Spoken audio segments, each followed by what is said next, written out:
এই কারিশমাটা কার? আল্লাহ।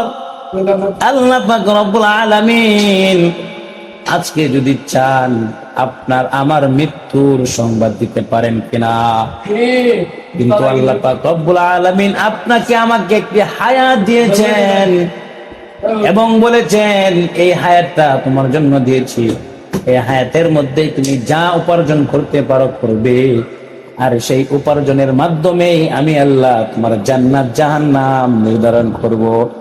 এখন আপনারা বলেন, জান্নাতে যেতে চান না জাহান্নামে? জান্নাতে যেতে চান না জাহান্নামে যেতে চান? যদি জান্নাতে যেতে চান তাহলে আল্লাহ পাক রব্বুল আলামিন আপনাকে যেভাবে হুকুম করেছেন আপনি ঠিক সেইভাবে আপনি হুকুমগুলো পালন করেন। আপনাকে যেভাবে হুকুম করেছেন সেভাবে পালন করতে হবে। আর যদি আপনি আল্লাহ পাক রব্বুল আলামিনের হুকুম পালন না করেন তাহলে বুঝতে হবে আপনার জন্য জাহান্নাম নির্ধারণ করে রেখেছেন। এজন্য আমাদের করণীয় কি? আমাদের করণীয় হচ্ছে মসজিদে আসতে হবে, নামাজ পড়তে হবে। নামাজ যদি না পড়ো আল্লাহ পাক রব্বুল আলামিন তোমার দোয়া কখনোই কবুল করবে না। আল্লাহ পাক রব্বুল আলামিন কোরআনের মধ্যে বলেন, ইন্নাস সালাতা তানহা আনিল ফাহশাই ওয়াল মুনকার।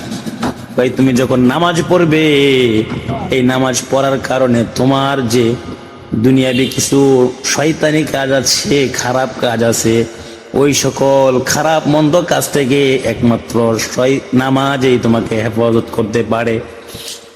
এই জন্য নামাজ পড়তে হবে বেশি বেশি। যদি নামাজ পড়েন আল্লাহ পাক রব্বুল আলামিন আপনাকে হেফাজত করবেন, শয়তানের কাছ থেকে হেফাজত করবেন, খারাপ কাজ থেকে হেফাজত করবেন, বিপদ আপদ থেকে হেফাজত করবেন, বালা মুসিবত থেকে হেফাজত করবেন। এই হেফাজত কে করবেন? আল্লাহ। কেন করবেন?